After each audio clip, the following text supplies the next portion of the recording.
Emily forced the last heavy zoom lens into her soaked bag while the screen of her cracked phone glared back at her with a notification that felt like a physical blow to the gut. The city of Chicago didn't care that she was a single mother trying to scrape by on freelance crumbs, demanding a staggering $1,500 in impound fees for a car that wasn't even worth $2,000, effectively stranding her in a deluge that felt less like rain and more like divine punishment. The wind whipped around the hotel entrance, cutting through her threadbare coat as if it weren't there, but the real cold came from the tiny, shivering hand slipping into hers and the quiet, heartbreaking sound of Lily whispering that she was hungry. Emily looked down at her daughter, whose lips were turning a terrifying shade of blue, and realized with a sickening jolt that she had exactly $9 crumpled in her pocket, which wouldn't even cover the cab fare to a shelter, let alone a hot meal. She couldn't stand here and let them freeze, so she turned her desperate gaze toward the golden glow of the bistro across the street, knowing she was walking into a world that didn't want her, yet having absolutely no other choice but to beg for a temporary sanctuary. The moment she pushed through the heavy oak doors of the Obsidian, the thick scent of roasted espresso and expensive leather hit her like a wall, instantly thawing her frozen skin but making her poverty feel even more conspicuous against the backdrop of crystal chandeliers and patrons wearing watches that cost more than her life's savings. She scanned the crowded room with frantic eyes, her heart sinking as she realized every velvet booth was occupied by laughing couples and business partners oblivious to the storm raging outside, until her gaze landed on a single empty chair in the darkest corner of the room. It sat across from a man who looked less like a patron and more like a king holding court in silence, his charcoal suit tailored to perfection and his stillness so absolute that the air seemed to bend around him in deference. He was terrifying, a dark void in the center of the golden room, but Lily squeezed her hand again, a silent plea for rest that overrode every survival instinct screaming at Emily to run the other way. She forced her legs to move, navigating the maze of tables until she stood before him, water dripping from her hair onto the pristine marble floor as she choked out a whisper, "Excuse me, sir, but may we please sit here for just a moment?" The man didn't answer immediately, his dark eyes slowly lifting from his glass of amber liquid to dissect her with a gaze that felt heavy enough to crush bone, lingering on her trembling hands before shifting to the small, exhausted child clinging to her leg. The silence stretched until it was suffocating, heavy with the unspoken threat of violence that clung to him like cologne, but then his expression shifted imperceptibly, the cold calculation in his eyes softening just a fraction as he took in Lily's wet hair and the sheer desperation etched into Emily's face. He didn't wave her away or call the manager to have the riffraff removed as she had feared. Instead, he reached out with a hand that had clearly held weapons as easily as wine glasses and gestured to the velvet chair opposite him. "Sit," Vincent Moretti commanded, his voice a low rumble that vibrated through the floorboards and made the hair on the back of her neck stand up, a smirk playing on his lips that promised safety and danger in equal measure. "But you should know that once you sit down at my table, I am not going to let you leave until I say so." Emily didn't have the luxury of pride, nor did she have the strength to debate the ominous undertone of his command, so she simply collapsed into the chair, her legs giving way as the adrenaline that had kept her standing finally evaporated. Lily scrambled up beside her, her small teeth chattering like dice in a cup, and for a moment, the only sound in the corner of the restaurant was the dripping of rainwater from Emily's coat onto the expensive marble floor. The man across from them didn't flinch, didn't offer a napkin or a sympathetic smile, but instead watched them with a terrifying stillness, his eyes tracking the way Emily instinctively pulled the wet fabric away from her daughter's skin. He raised a single finger, a gesture so slight it should have been invisible in the bustling room, yet a server appeared at their table instantly, his face a mask of polite disdain as he took in the puddle forming beneath Emily's boots. "We will have the hot chocolate," the man said, his voice cutting through the ambient jazz like a serrated blade, "with heavy cream. And bring 2 orders of the Wagyu ribeye, rare, with the truffle mash." Emily opened her mouth to protest, to whisper that she couldn't afford even a glass of tap water in a place like this, but the man's gaze snapped back to hers, silencing her before a sound could escape. "I am not asking you to pay," he said, reading her mind with an ease that made her skin prickle. "And I am certainly not going to sit here and watch a child starve because her mother is too proud to accept a meal." The server scurried away without writing anything down, clearly more afraid of the man in the charcoal suit than he was concerned with the dress code violations of his new guests. The food arrived in a blur of steam and rich aromas that made Emily's stomach cramp with sudden, violent hunger, but she forced herself to wait, cutting Lily's steak into tiny, manageable pieces while the little girl watched with wide, disbelief-filled eyes. When Lily finally took a bite, closing her eyes and humming a sound of pure, unadulterated bliss, Emily felt tears prick at the corners of her eyes, hot and shameful. She looked up to find the man watching them, his glass of scotch untouched, his expression unreadable as he studied the way Emily prioritized the child's plate over her own. He wasn't looking at her with pity, which she could have handled, but with a clinical sort of curiosity, as if he were dissecting a rare insect pinned under glass. "You have a camera in that bag," he stated, not asking a question but delivering a fact, his eyes flicking toward the water-stained canvas satchel she had shoved under the table. Emily froze, her fork halfway to her mouth, the savory taste of the beef turning to ash on her tongue as she wondered if he was going to accuse her of stealing it. "Yes," she managed to choke out, setting the fork down because her hand was shaking too badly to hold it steady. "I am a photographer. I just finished a shoot." The man leaned back, the leather of his chair creaking softly, and took a slow sip of his drink. "A photographer who cannot afford a parking garage in a storm," he mused, his voice devoid of mockery but heavy with truth. "Your car was towed. It wasn't a guess." He had seen the way she kept checking her phone, the way she had burst into the room with the desperation of someone who had just lost her last lifeline. Emily nodded, the shame burning her cheeks. "I was working. I lost track of time. The impound fee is..." She trailed off, unable to say the number aloud, unable to admit that $1,500 was an amount she hadn't seen in her bank account in 3 years. "It is a lot," she whispered, looking down at her plate. "I need eyes," the man said suddenly, the non sequitur making her look up. He reached into his jacket pocket, pulling out a sleek, black business card and sliding it across the tablecloth until it rested beside her untouched water glass. "My mother is turning 65 this weekend. It is a significant event. Private. Heavily guarded." He paused, his dark eyes locking onto hers with an intensity that made her breath hitch. "I have hired the best agencies in the city, and they all send me technicians. They send me people who know lighting and angles, but know nothing of emotion. I watched you with your daughter tonight. You are terrified, you are starving, and yet your only focus was shielding her from the cold." He leaned forward, his voice dropping to a conspiratorial whisper that felt dangerous. "That is the eye I need. Someone who sees the things that matter, not just the things that sparkle." Emily stared at the card, the name Vincent Moretti embossed in silver foil, a name that felt heavy, important, and possibly lethal. "I don't have a studio," she stammered, feeling like she was stepping onto a ledge without a safety net. "I do freelance work. Weddings. Corporate events. I'm not..." $10,000, Vincent interrupted, the number hitting her like a physical blow. "Half wired to your account tonight. The other half when you deliver the files." The room seemed to spin. $10,000. It was enough to get her car back. Enough to pay off the eviction notice. Enough to buy Lily a winter coat that actually fit. It was a lifeline thrown into the middle of a drowning ocean, but looking at Vincent Moretti, Emily knew it came with a hook.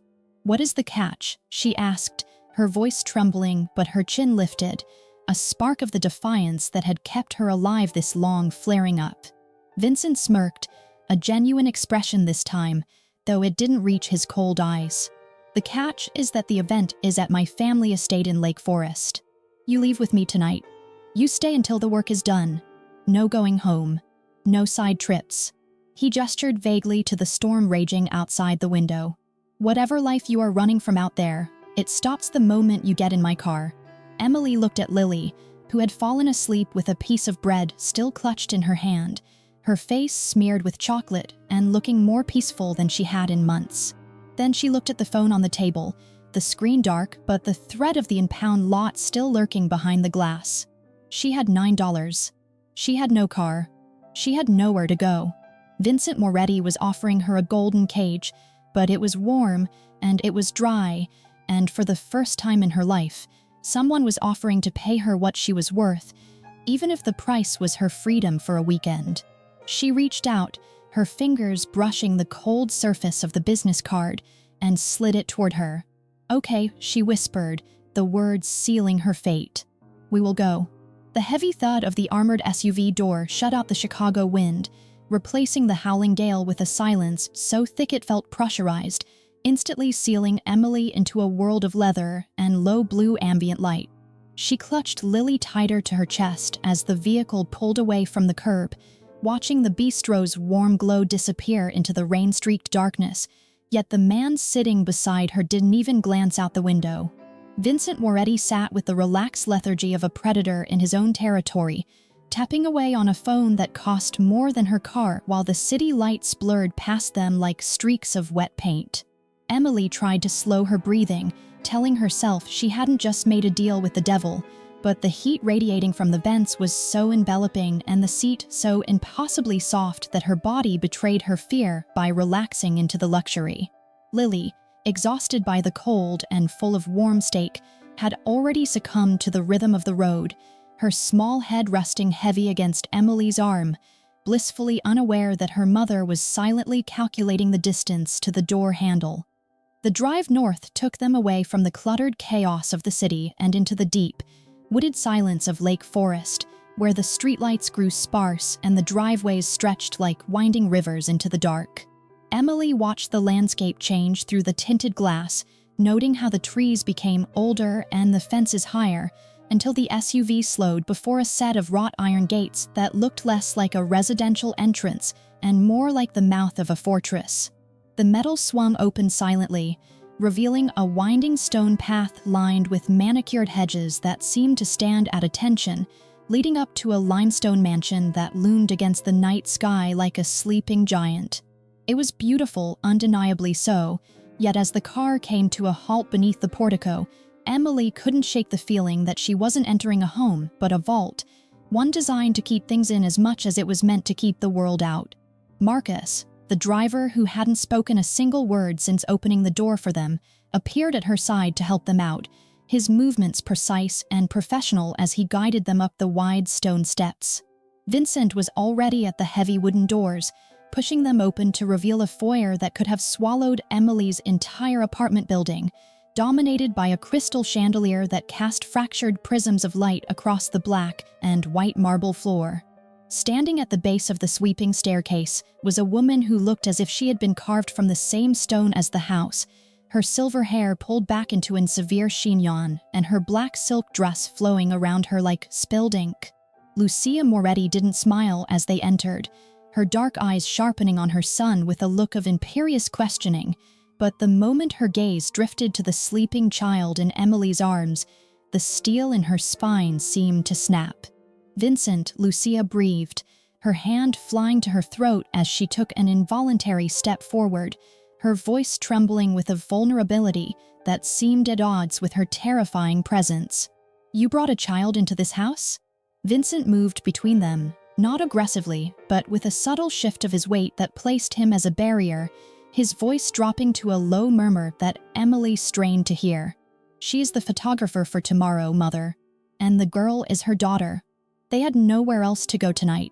Lucia didn't seem to hear him, her eyes locked on Lily's face with a hunger that made Emily instinctively turn her shoulder to shield her daughter.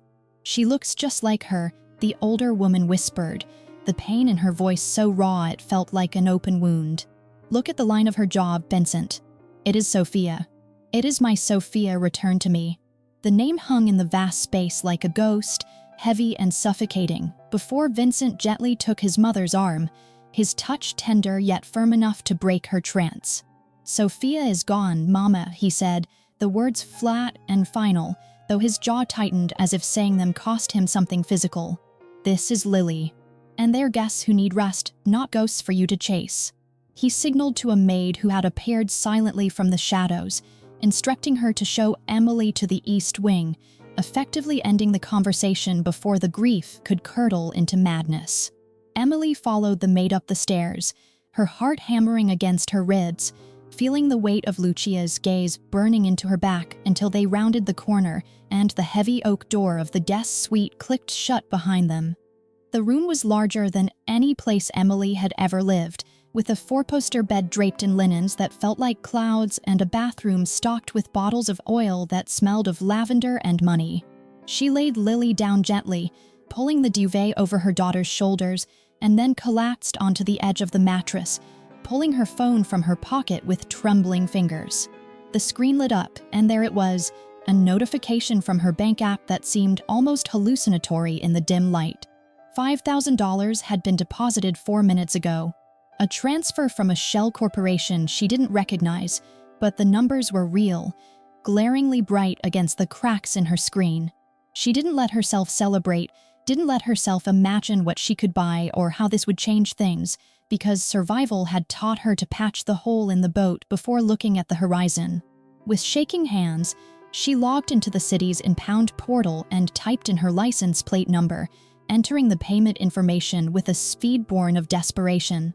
The confirmation screen flashed green, telling her the car would be released the next morning, and only then did the air rush out of her lungs.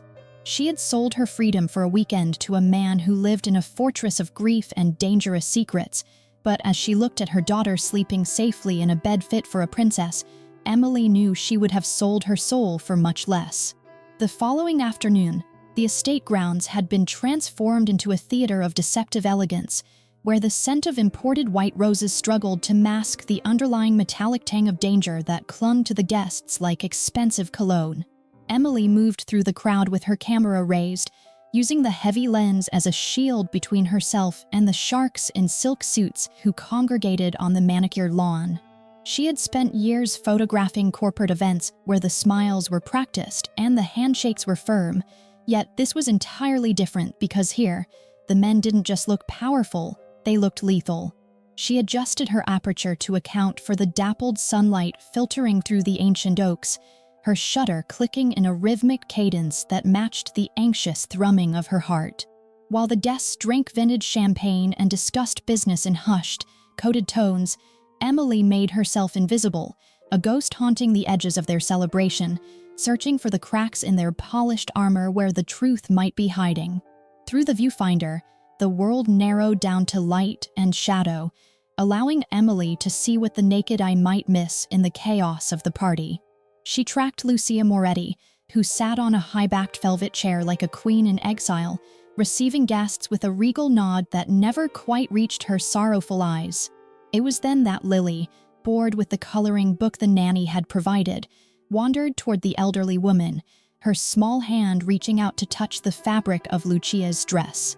Emily held her breath, her finger hovering over the shutter button, expecting a rebuke, but instead, Lucia's face crumpled with a heartbreaking tenderness. The matriarch reached out, her aged fingers wrapping around Lily's small wrist as if she were anchoring herself to the earth, and for a split second, the grief of losing Sophia overlapped with the hope of this new, innocent presence. Emily pressed the button, capturing the image of the two of them framed by falling leaves, a portrait not of a crime family, but of a grandmother reaching across the void of death to touch life again. Emily turned her lens away before the moment could shatter, panning across the lawn until her focus landed on Vincent. He stood apart from the festivities, his back against a stone pillar, watching the perimeter with the vigilance of a wolf guarding its pack rather than a host enjoying a party. Magnified by the glass, his features were sharp and uncompromising, yet Emily noticed the tension in his jaw and the way his eyes constantly flickered toward his mother and Lily, tracking their safety with an obsessive intensity. She realized with a jolt that he wasn't the monster the city whispered about, or at least, not only a monster, he was a man bearing the crushing weight of a legacy he couldn't escape. She snapped a series of rapid-fire shots, catching the solitude in his posture, the weary set of his shoulders, and the stark contrast between his dark stillness and the vibrant party swirling around him. As if sensing her scrutiny, Vincent's gaze snapped straight to her lens, piercing through the glass to lock onto her eye, and for a moment, Emily felt stripped bare, seen in a way that made her knees weak. She lowered the camera, her cheeks flushing, and turned to retreat toward the buffet, but a hand clamped around her upper arm, halting her escape. A man she didn't recognize, smelling of expensive scotch and stale cigars, leaned in too close, his grip bruising. "You are a pretty little thing to be hiding behind that machine," he slurred, his eyes dropping to her chest with a lascivious familiarity that made her skin crawl. "How about you put it down and have a drink with me? I'm sure Vincent won't mind sharing the help." Emily tried to pull away, stammering a refusal, but the man tightened his hold, laughing as if her fear were a joke written just for him. Before she could scream, the air pressure around them seemed to drop, the chatter of the nearby guests dying out as a shadow fell over them. Vincent was there, moving with a speed that defied his size, his hand closing over the man's wrist with the crushing force of a hydraulic press. "Release her," Vincent said, his voice not a shout but a low, vibrating growl that promised immediate, catastrophic violence. The guest paled, his intoxication evaporating instantly as he looked into the eyes of the capo, stammering an apology that Vincent didn't bother to acknowledge. Vincent didn't look at the man. He looked only at Emily, his thumb brushing the skin of her arm where the stranger had grabbed her, as if wiping away the contamination. "She is not the help," Vincent stated, loud enough for the surrounding circle to hear, his tone turning the words into a decree. "She is with me, and the next man who touches her will lose the hand he uses to do it." He guided her away, his hand firm on the small of her back, a possessive touch that branded her in front of the entire Chicago underworld, leaving Emily trembling not from fear of the guest, but from the terrifying electric current that shot through her at his touch. Hours later, after the last luxury car had crunched down the gravel driveway, Vincent summoned her to his private study to review the day's work. The room was dark, lit only by the glow of the dual monitors on his mahogany desk and the dying embers in the fireplace, creating an intimacy that felt suffocatingly heavy. Emily stood beside his chair, smelling the sandalwood soap on his skin and the faint, metallic scent of the gun he had placed on the corner of the desk, her breath hitching as he clicked through the images in silence. He paused on the photo of him leaning against the pillar, studying his own loneliness with a frown, but it was the image of Lucia holding Lily's hand that made him stop completely. He stared at the screen for a long time, the silence stretching until it felt like a physical thing, and when he finally looked up at Emily, his eyes were stripped of their usual armor. "I haven't seen my mother look at anyone like that in 2 years, he murmured, his voice rough with an emotion he refused to name. "You didn't just take pictures, Emily. You captured ghosts." He turned his chair slightly, his knee brushing against her leg, and the air between them charged with a sudden, magnetic pull that made Emily realize that in capturing his truth, she had dangerously intertwined her own fate with his. The heavy oak door didn't just open, it slammed against the mahogany paneling with a violence that made the crystal decanters on the sidebar rattle, fracturing the delicate, charged silence that had settled between Emily and Vincent like a sudden gunshot. Emily jumped, her heart hammering against her ribs as she spun around to face the intruder, a man who looked like a jagged, unrefined reflection of Vincent. Dominic Moretti stood in the doorway, his tie loosened and his eyes bloodshot, carrying the stench of expensive bourbon and old rage into the room as if it were his personal cologne. He didn't look at Vincent, his gaze locked onto Emily with a sneer that stripped away her humanity, reducing her to an intruder, a parasite feeding on the scraps of his family's legacy. So, Dominic spat, stepping into the room with a swagger that felt more like a threat than a walk. "This is the stray you dragged in from the rain. I thought Marcus was joking when he said you were playing house." Vincent didn't rise from his chair, nor did his pulse seem to quicken, but the temperature in the room dropped 20 degrees as he slowly turned his head toward his brother. "Knocking is a courtesy, Dominic," Vincent said, his voice terrifyingly even, contrasting sharply with Dominic's erratic energy. "But I suppose manners were always too complex for you."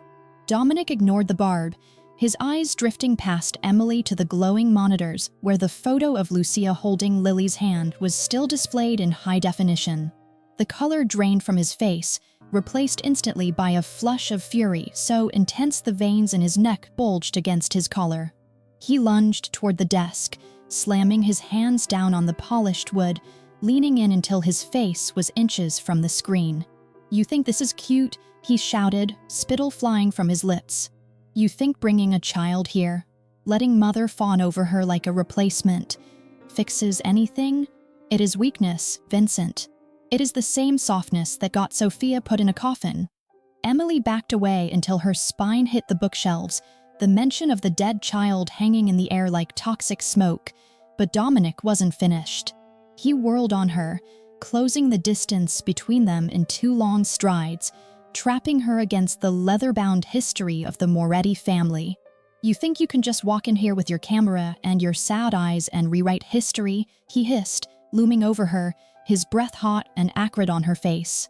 "This isn't a fairy tale, sweetheart. This life chews up innocence and spits out bone. Sophia was innocent too, and now she is rotting in the ground because we forgot for 1 second what we are." He reached out, his hand hovering near her face, not touching but threatening to, trembling with the urge to destroy something beautiful just to prove the world was ugly. "Take your money and run," he whispered, "because if you stay, you will end up just like her. That is enough." Vincent's voice wasn't loud, but it cracked through the room with the force of a whip, stopping Dominic's hand in midair. Vincent stood up then, unfolding his height with a lethal grace, moving around the desk to stand between his brother and Emily. He didn't raise his fists, he simply stared at Dominic with eyes that were ancient and cold, the eyes of the man who wore the crown. "You are drunk," Vincent said, stating it as a fact, not an accusation. "And you are forgetting who you are speaking to. I am not your little brother, Dominic. I am the Dawn. And this woman is under my protection." He took a step forward, forcing Dominic to take a step back, a physical manifestation of the power dynamic that had clearly tormented the older brother for years. "Go to sleep," Vincent commanded, his voice dropping to a whisper that was more terrifying than any shout. "Before you say something that forces me to make you leave permanently." Dominic stared at him, hatred burning in his gray eyes, a mix of jealousy and grief that looked dangerous, but he stepped back. He looked at Emily one last time, a silent promise of future retribution, before turning and storming out, leaving the door wide open behind him as a final act of defiance. The days following Dominic's outburst bled into one another, creating a strange, suspended reality where the violence of the outside world was held at bay by the thick stone walls of the estate.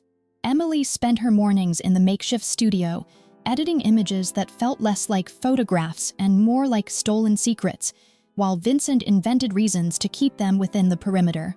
First, it was the storm that refused to break, flooding the access roads with muddy torrents, and then it was a vague security protocol that required Marcus to vet her apartment building before she could return. She knew, deep down, that he was manufacturing time, weaving a net of excuses to keep them close, yet she found herself unable to cut the threads.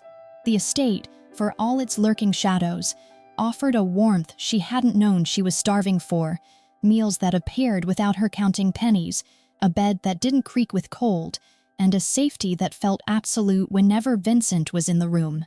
It was on the 3rd afternoon that she found them in the library, a cavernous room smelling of old paper and beeswax.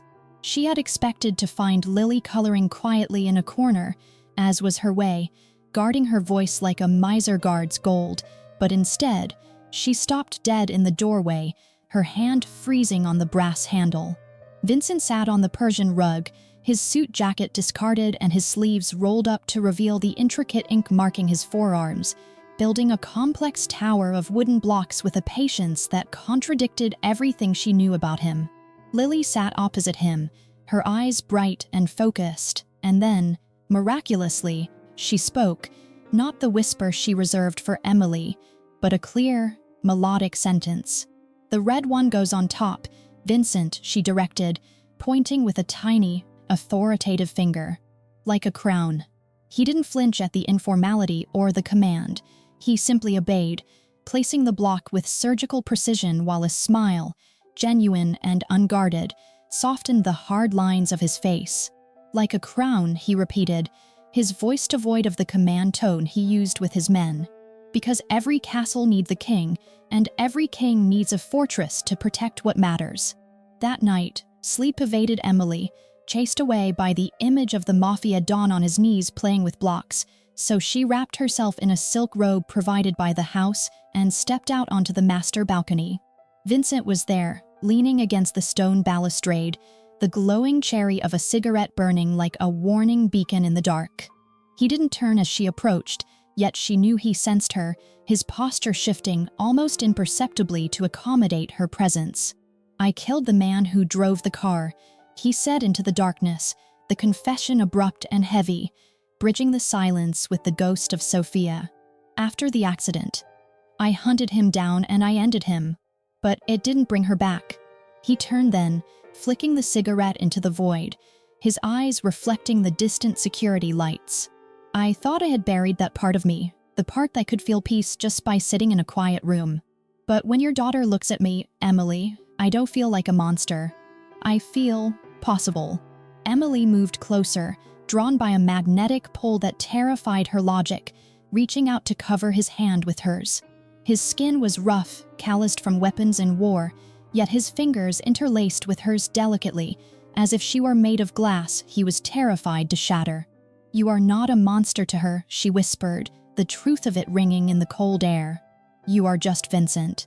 He looked at her then, a hunger raw and terrifying rising in his gaze, and for a heartbeat, she leaned in, ready to fall into the abyss. But then the wind shifted, carrying the faint sound of a siren from the highway miles away, a piercing reminder of the world he belonged to, the world Dominic had promised would chew them up. She pulled back, the cold rushing into the space between them, her heart breaking even as her survival instinct screamed. She couldn't do this. She couldn't let Lily become collateral damage in a war she didn't understand. "I have to leave," she choked out, stepping back into the shadows of the doorway. "Tomorrow. Please, Vincent. Let us go before we can't." He didn't argue, didn't command. He simply watched her go, his silhouette alone against the night sky, a king resigning himself to his empty castle. The morning of their departure arrived with a deceptive stillness, the sky a bruised purple that promised more snow, heavy and suffocating against the expansive glass of the guest suite.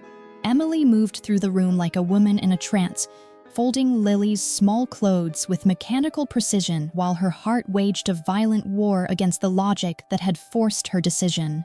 She zipped the battered suitcase shut, the sound tearing through the quiet room like a sob, and walked to the window to watch Lily playing in the courtyard below, her small figure bundled in a bright red coat that looked like a drop of blood against the pristine white snow. 2 guards stood at the perimeter, their breath clouding in the freezing air, visible symbols of the safety Emily was choosing to leave behind because she knew that fences could keep monsters out, but they could also trap you in with them.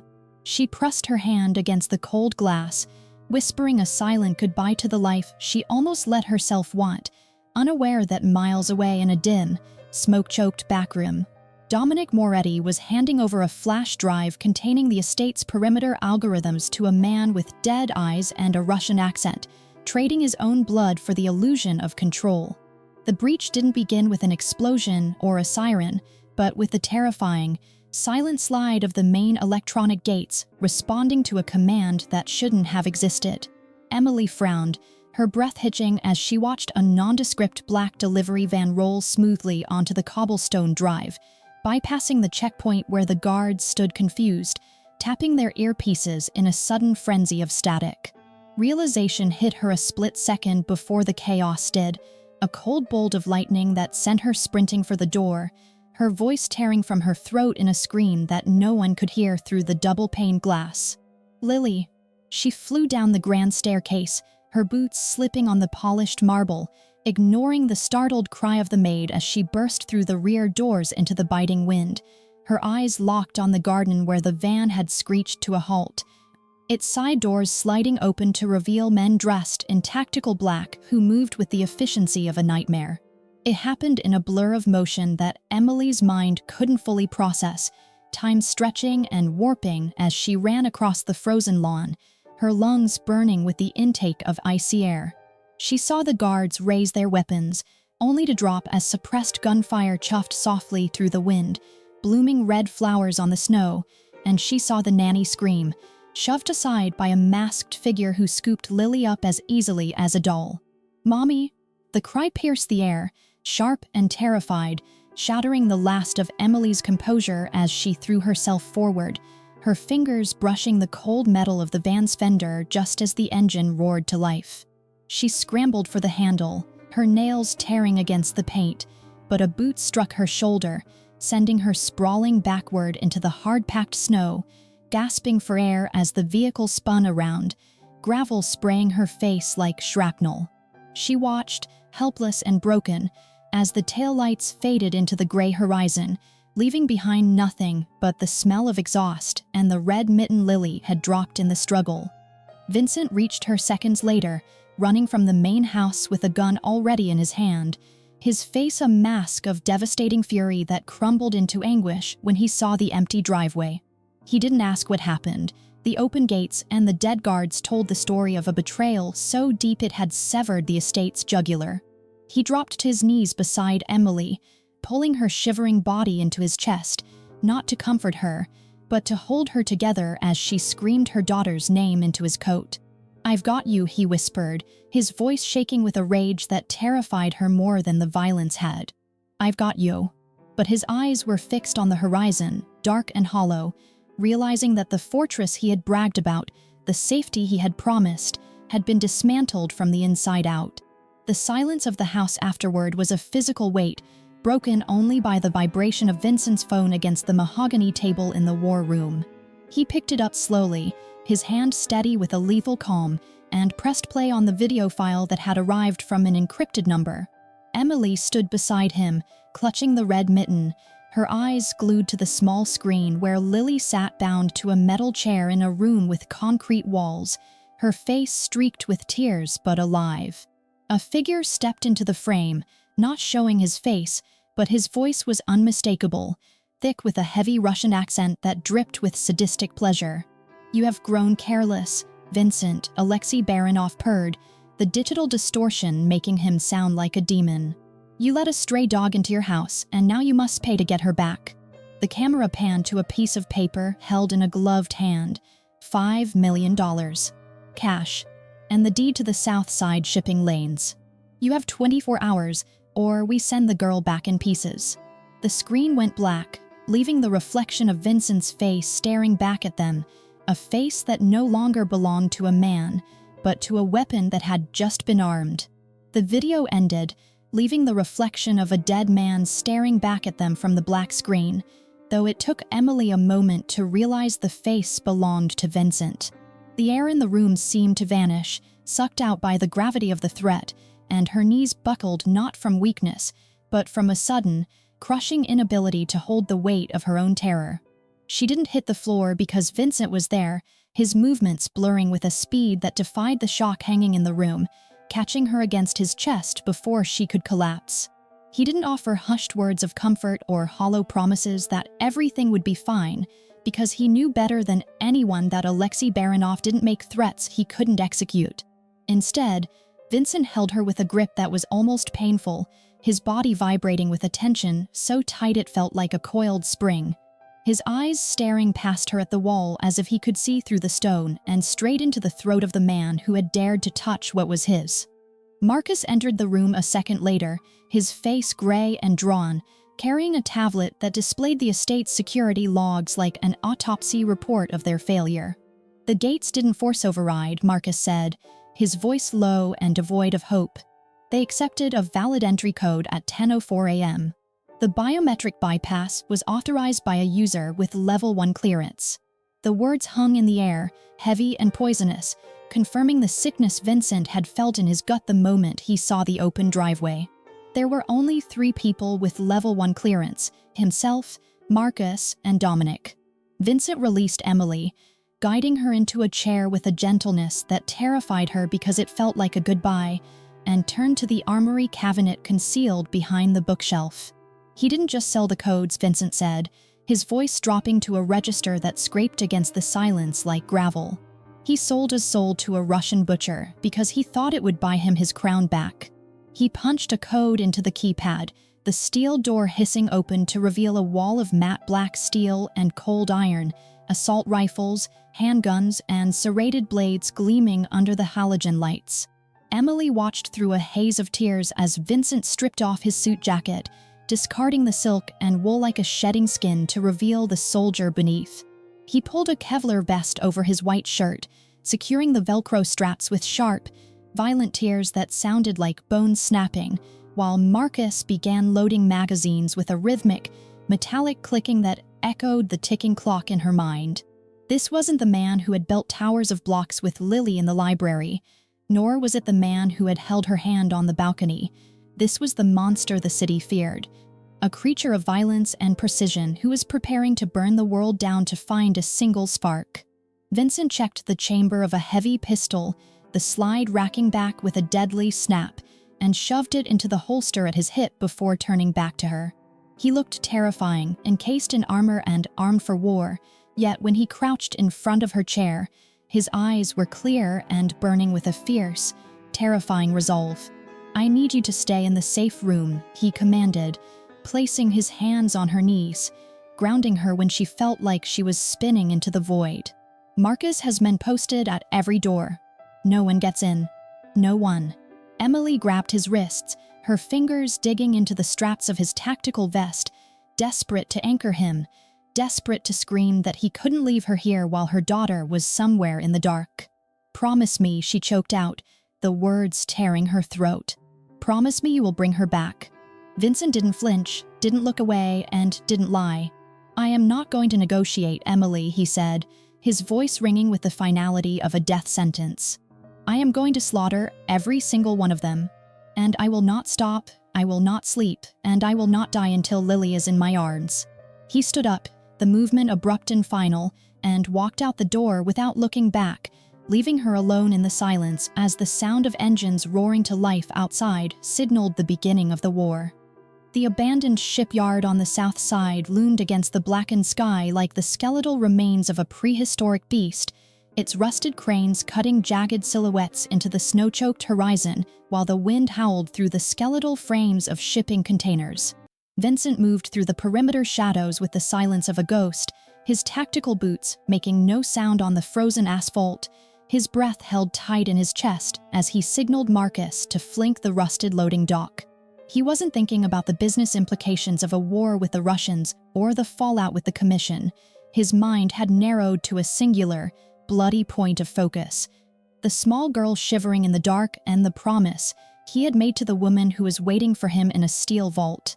The air smelled of brine, diesel, and the metallic tang of impending violence, a scent that triggered muscle memory buried deep in his bones, reminding him that long before he was a CEO in a bespoke suit, he was a soldier who knew exactly how to dismantle a human body. The silence shattered not with a scream, but with the wet, sickening thud of Marcus's knife taking the sentry by the throat, a sound that signaled the descent into hell as the heavy steel doors of the warehouse were breached. Gunfire erupted instantly, a chaotic symphony of deafening cracks and the zing of ricochets sparking off the iron catwalks, turning the cavernous space into a strobe-lit nightmare. Vincent didn't take cover. He advanced, moving with a fluid, terrifying efficiency, his weapon an extension of his will as he double-tapped a gunman on the gantry before pivoting to drop another emerging from the shadows. A bullet tore through the meat of his left shoulder, feeling like a hot branding iron drove straight into the muscle, yet the pain didn't slow him down. It only sharpened his focus, feeding the cold furnace of rage burning in his gut. He stepped over the bodies of men who had made the fatal mistake of thinking he was just a businessman, his boots slick with blood and slush, pushing deeper into the facility toward the industrial freezer unit where the thermal scans had picked up a small, stationary heat signature. He kicked the heavy freezer door open, the seal breaking with a hiss of pressurized air that released a fog of sub-zero vapor, blinding him for a heartbeat before the scene resolved itself in the harsh glare of the halogen strips. Lily was there, taped to a metal chair in the center of the room, her red coat the only color in a world of gray and white, her eyes wide with a terror that snatched the breath from Vincent's lungs. Behind her stood Alexei Baranov, pressing the cold muzzle of a silver pistol against her temple, his face twisted into a grin that was half madness and half triumph. "The great Vincent Moretti," Alexei sneered, using Lily's small shoulder as a rest for his weapon, his finger tightening on the trigger as he saw the blood soaking through Vincent's shirt. "You look like a dog that has been kicked, Vincent. Did you really think you could walk in here and take her back? This isn't a board meeting. You don't get to negotiate with physics." Vincent froze, his weapon raised, but steady as a statue, his heart hammering against his ribs with a force that threatened to crack them. He looked at Lily, seeing the absolute trust in her tear-filled eyes, a trust he hadn't earned but was desperate to keep, and for a split second, the ghost of Sophia flashed before him, the niece he hadn't been fast enough to save. "Let her go, Alexei," Vincent said, his voice terrifyingly calm, a low rumble that vibrated through the freezing air. "Walk away now, and I will let you live long enough to regret this." Alexei laughed, a harsh, barking sound, and leaned forward to whisper something into Lily's ear, his head moving just inches away from hers, a fatal, arrogant mistake. In the space between heartbeats, Vincent exhaled, the world narrowing down to the front sight of his pistol and the bridge of Alexei's nose. He squeezed the trigger. The shot was deafening in the confined space, a singular crack of thunder that ended the standoff before Alexei's laughter could die. The Russian's head snapped back, a spray of red mist painting the white wall behind him as his body crumbled, the gun clattering uselessly to the floor. Vincent didn't wait to watch him fall. He crossed the room in 2 strides, holstering his weapon and ripping the tape from Lily's wrists with hands that were shaking for the first time that night.